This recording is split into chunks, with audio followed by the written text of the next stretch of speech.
Hey everybody, today we're talking about the Batman One Bad Day box set.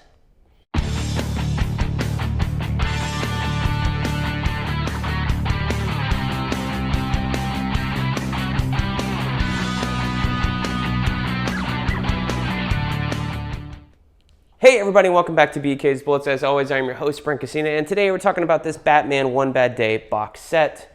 Yes, it is out. You can go pick it up if you haven't been putting it together. So basically, one of the two ways you can put this together, these are all the hardcovers of the One Bad Day one-shots they did earlier this year. And basically, they collected the same little, I think it was square bound probably. They put them in a hardcover, and then they charged you double for them, So I've only read, I think, two of these. I mean, I read The Killing Joke, of course. I read The Riddler when it came out, and I think I read Penguin. I have not read any of the other ones. So based on how good the Penguin and the Riddler one are, I was like, well, got to take a shot on it, right? So that's what I did. So you got all the things here. And if you're going, hey, they're not numbered, how do you know how to put them back in the box? Well, the box came like this, and I think this was the release order, except for Killing Joke, of course. But you've got the same order here on the label with, Riddler, Two-Face, Penguin, Freeze, Catwoman, Bane, Clayface, and then Ra's al Ghul at the bottom down here. So there's the back of the box, got the Joker. So the concept is how one goes mad, right? Like, let's just show you a villain's worst day. Because according to The Killing Joke, that is how the Joker was created. Is one person who had one bad day and he went nuts. And in The Killing Joke, Joker is trying to do the same thing to Commissioner Gordon. So this is the original colors of The Killing Joke. That's nice. Why is that nice? Well, because you have the original mood. You have the colors John Higgins here on the cover, and he's not on the cover of this deluxe edition. Now, you can find the deluxe edition pretty much everywhere. I've seen it all. I see it all the time. I also see the absolute edition all the time. So this is the first time you can get like the original colors here in a smaller form in many, many years. I think the Absolute Edition has both versions. I first read it in the, the original colors, and I much prefer it here. Like, the ominousness of, the limitations, really, of 1980s coloring before they had the computers. And the new version is colored himself by Brian Boland, so that's his vision of what it looks like.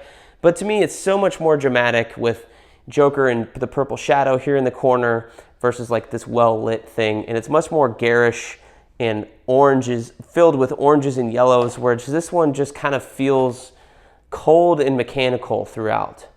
And you'll see, we can do a whole video on the color comparison here. But yeah, so this has the original colors. And then like any version of The Killing Joke, it's got all these other stories in the back here. This Batman Black and White tale that's been colored recently. But yeah, there's that famous final page. So most of the hardcovers have things in here like a cover gallery and things like that. So let's go through them kind of quickly. So it's the first one, Riddler, One Bad Day, Tom King, Mitch Gerads doing the art and colors. He's like a fully digital artist. This one was pretty good. And this one, Batman's like not really a fixture, right? It's more about the people that Riddler's interacting with or how the Riddler became so bad, that kind of thing. But they all start out at the end here with the Jim Lee variant cover through a couple others, and then a selection of pages in black and white on all of these. And then they all have the Brian Boland. I don't know if it was a variant cover, if he's still doing, I don't even know if he's still doing art, but they all have variant covers back here of a Brian Boland version of that character, which is what's on the spine. So I think that's kind of cool. It like lays it all out with the Killing Joke. You know what I mean? So that's fun. All right. Next we got Two-Face by Mariko Tamaki and Javier Fernandez, and colors by Jordi Belair. I don't know if I read this one or not. I know I read the Penguin. But yeah, so I figured these are all pretty good. And now, are these in continuity? They seem to take place in modern continuity. Like, this is Spoiler's current costume with the purple bat on the chest and like the black mask, half mask on her. So they kind of take place in current continuity. are they actually in continuity? I don't know. It's the Penguin with Giuseppe Camicoli and written by John Ridley, inks by Ken Smith, and I guess colors by Arif Prianto. It's pretty nice that they're all getting these major cover credits. That's pretty cool. But yeah, Giuseppe Camicoli, I love his stuff. It's very moody, very different. I think it's really cool. So yeah, Brian Bolland, that's the back cover here. And we'll show you the Jim Lee one. The Jim Lee ones I think are pretty neat. Mr. Freeze, Jerry Dugan, Matteo Scalera, and Dave Stewart. Famous colorist, Dave Stewart. Matteo Scalera just did the Batman White Knight Harley Quinn series. That was very good. So I'm excited to read this here. Looks like a Christmas story. That's fun. Here's your Jim Lee cover. Boom. And then your Brian Bolland back. All these are art on board. They're standard size hardcovers with like a matte-ish paper. It's a little bit thicker than a regular DC trade, so I do appreciate that. This is Catwoman, G. Willow Wilson, Jamie McKelvey, and Clayton Coles doing the letters. Jamie McKelvey, you remember him from Young Avengers, from Phonogram, and that was that God's story that just wrapped up. But yeah, it looks like Batman is in more of these than I thought. Where's that Jim Lee cover? There you go. Boom. And then again, all of them have some selection of black and white art from the book in the back. So that's pretty cool. Here's Bane, Joshua Williamson, Howard Porter, Tomu Mori. There's your Jim Lee cover. Here's your art. This is, again, the newer Howard Porter style, which I like.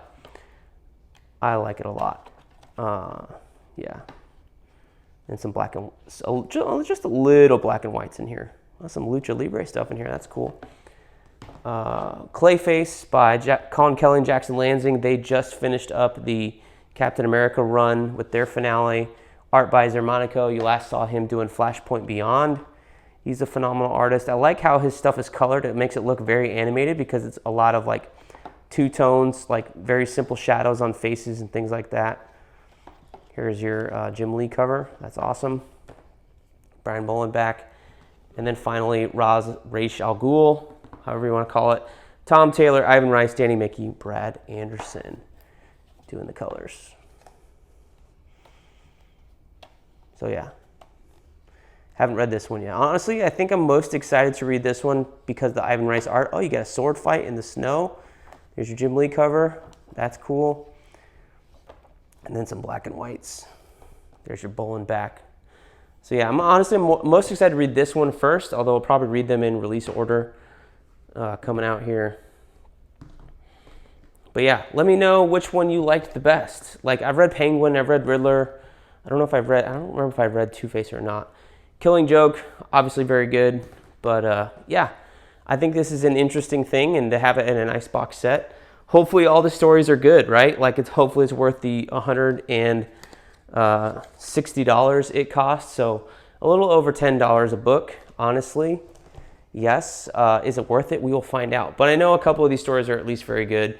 And I think it's a cool box set. And it works as a great bookend on your shelf also. So if you've got like a big Batman section, make this the end of one of those shelves and you'll be set, because this is a weighty box by the time you put all of them in here. So yeah, let me know what you guys think of this Batman One Bad Day idea. Do you think they're going to do it again if it sells well enough? Let me know down below in the comments what you thought the best story was. We'll see you guys next time in the Funny Pages.